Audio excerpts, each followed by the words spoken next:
Quando um escândalo envolve mais de 100 milhões de kwanzas, mas oficialmente dizem que são apenas 7 mil milhões de kwanzas. Então a questão deixa de ser valor. A questão passa a ser o que é que estão a esconder ao povo angolano. Estamos a falar, caros internautas, sobre o caso envolvendo a AGT, empresas privadas, sistemas informáticos de Estado e um possível esquema sofisticado de desvio de dinheiro público. Mas afinal, como é que isso funcionava? Bem, sobre isto, o ativista Jerônimo Cinsa levanta várias questões e explica em detalhe como esse esquema terá sido acontecido. Pois, a questão da Cota Laura sobre o pronunciamento do PCA da AGT, que disse em tribunal que eram apenas, portanto, 7 mil milhões, é preciso que os angolanos compreendam que esse esquema da AGT teve três partes. A primeira parte tinha a ver com o quê? O primeiro esquema da AGT, que são três esquemas, são três formas de se roubar dinheiro ao Estado. Três. Qual foi o primeiro?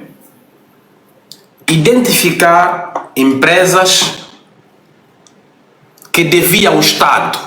A empresa deve ao Estado e eles, eu disse aqui, o senhor Alípio, né, o Alípio, que era o responsável, Alípio Edgar Pereira, o chefe do departamento de arrecadação de receitas, ele sabia quais as empresas registradas no sistema de gestão tributária da AGT que tinham dívidas, que não pagavam o Estado, que tinham portanto, dívidas milionárias. Sim, impostos a pagar. Mas milionárias, né?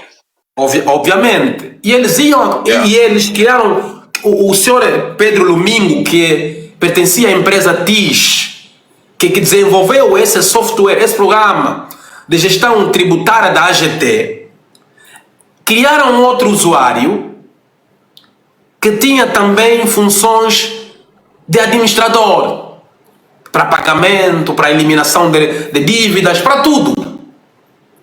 E eles iam atrás dessas empresas, negociavam por trás. Estás a dever 100 milhões ao Estado, nós, em vez de pagar 100 milhões, vais pagar 50 ao Estado e nessa dívida vamos pagar 5 ou 15%.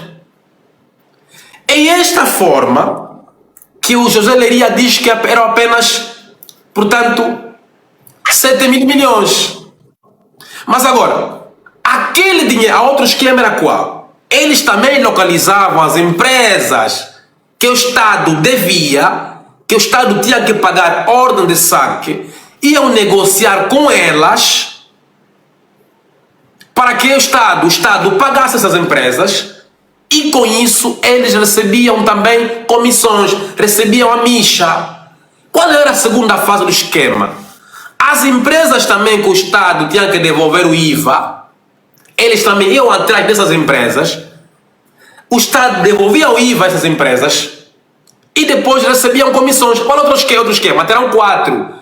Também eles injetavam empresas no sistema de pagamento da AGT, ou seja, do Ministério das Finanças. No Ministério das Finanças, eu vou aqui ler os nomes dos que estavam no Ministério das Finanças daqui a pouco.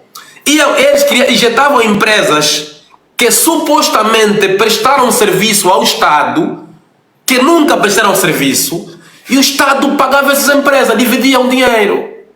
Portanto, quando o PCA da AGT... Reparem bem no que foi dito. Não estamos apenas a falar de corrupção direta. Estamos a falar de um sistema que alegadamente permitia manipular dívidas, pagamentos e até reembolsos do Estado.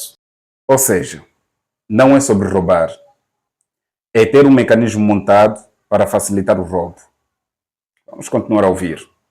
Portanto, quando o PCA da AGT veio dizer que eram apenas 7 mil milhões, é no âmbito de pagamento de impostos. Agora, no âmbito daquilo que era o dinheiro do IVA, no âmbito daquilo que era o pagamento da ordem de saque das empresas que o Estado devia, no âmbito daquilo que eram as empresas fantasmas que nunca existiram, que foram criadas à velocidade da luz, e que o Estado pagava. Nós aqui, ao longo do programa, vamos ler os nomes das empresas, com provas.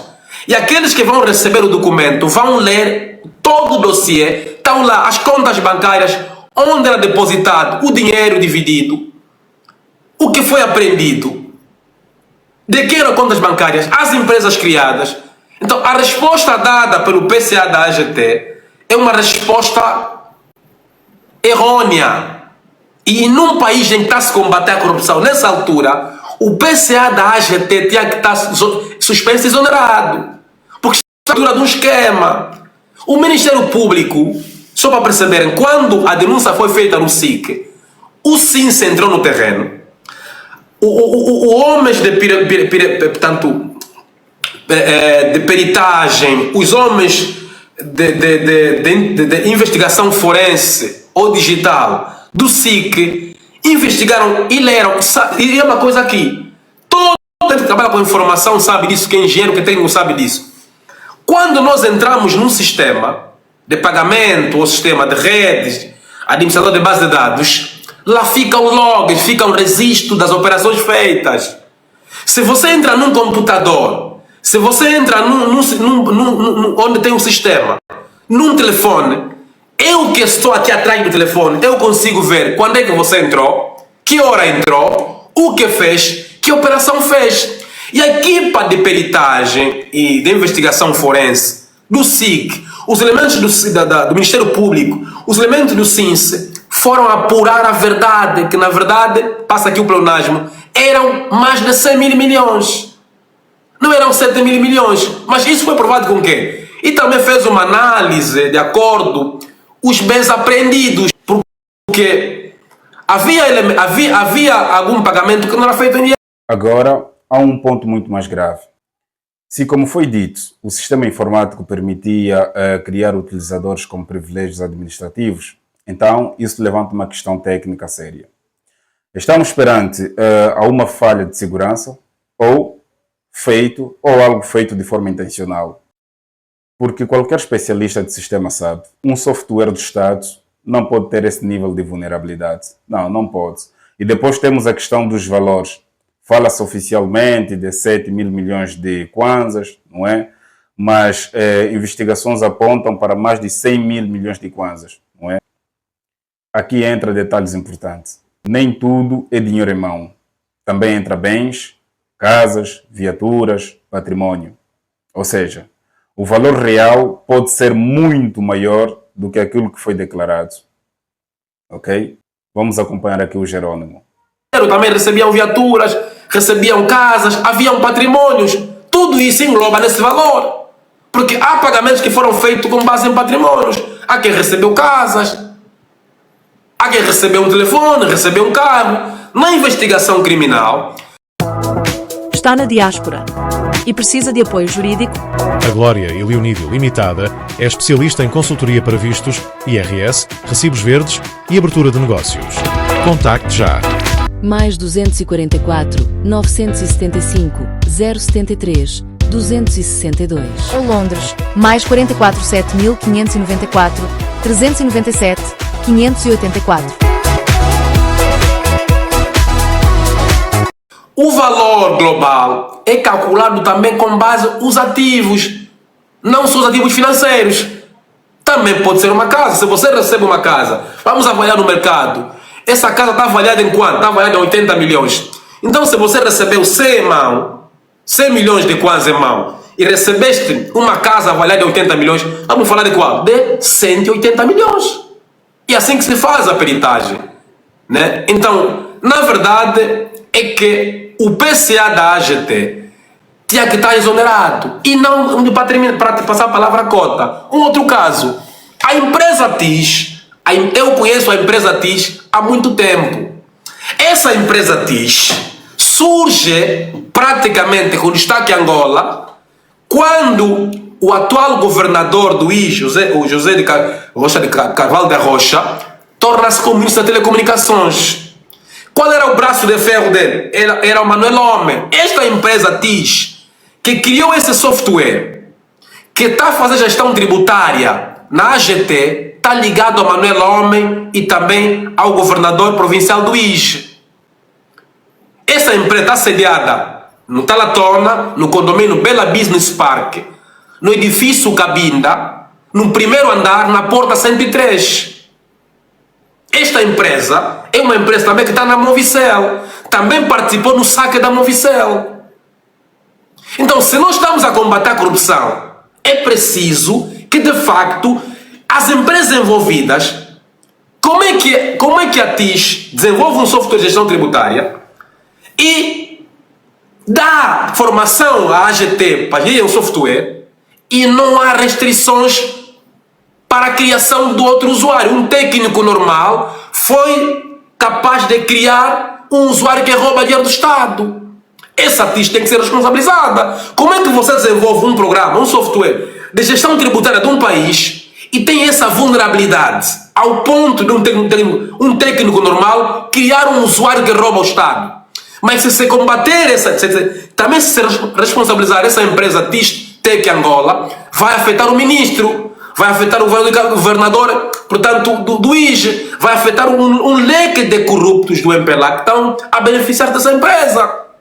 Então está-se combater qual a corrupção em Angola quando uma empresa que criou um software, não é? E deixa essa vulnerabilidade, nem sequer citar no documento do Ministério Público. Está-se a proteger a TIS porque eles dizem foram a TIS, conversaram com a TIS e descartou-se que a TIS tenha criado. Está bem, mas foi a TIS que criou um software. Como é que você cria um software com essa vulnerabilidade para o Estado?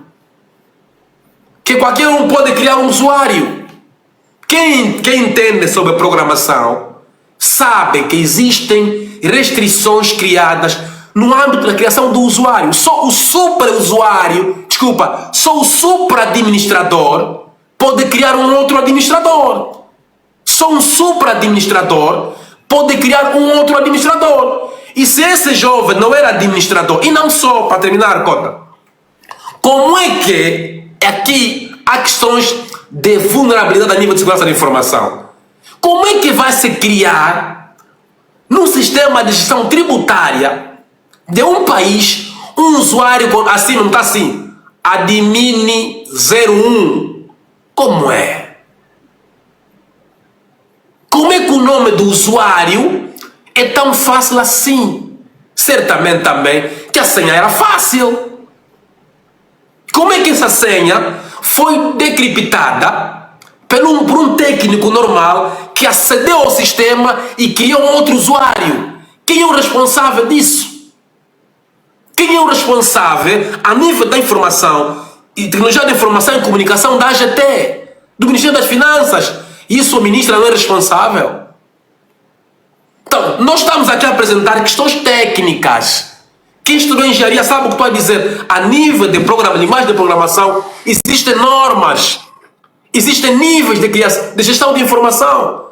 E como é que um técnico conseguiu decriptar a senha, porque até o nome do usuário é fácil, admin 01, e teve acesso ao sistema, mesmo não sendo supra-administrador, criou outro administrador com os mesmos privilégios.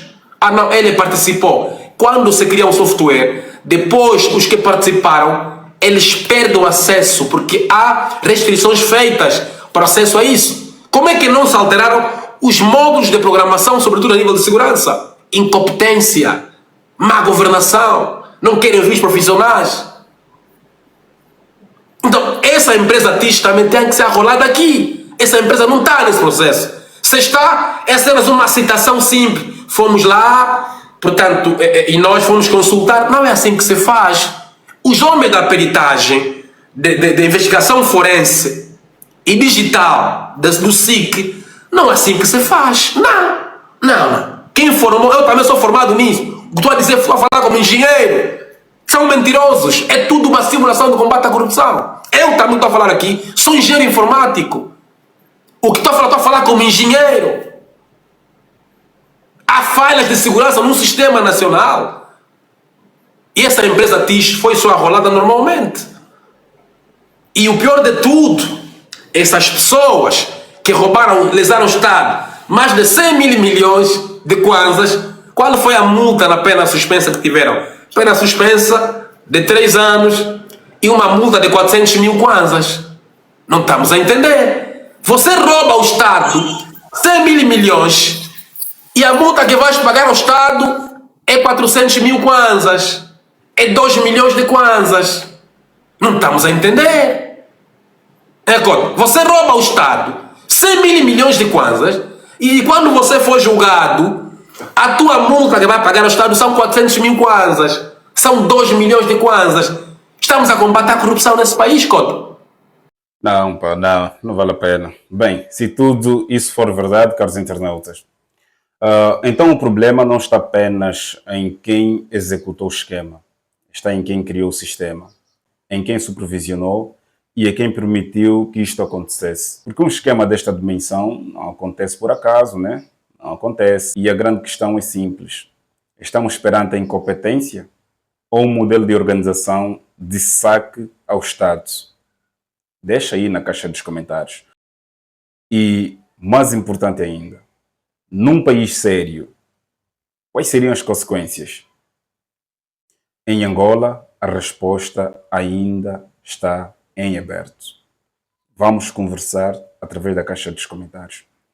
Nós já vamos voltar, porque o Jerônimo Sinsa, ontem na live, fez questão, não é, de disponibilizar os 72 artigos, 72 páginas, não é, desta investigação, e nós já temos em posse, recebemos do próprio Jerônimo.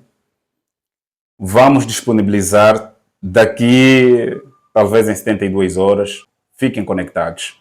Eu sou JHM, de Batalha TV o portal. Se não deixou o seu like, comentário, subscrição, por favor deixe, que é completamente grátis e desta forma nos ajuda a crescer. Mais um vídeo que chega ao fim. Obrigado por aqui terem estado.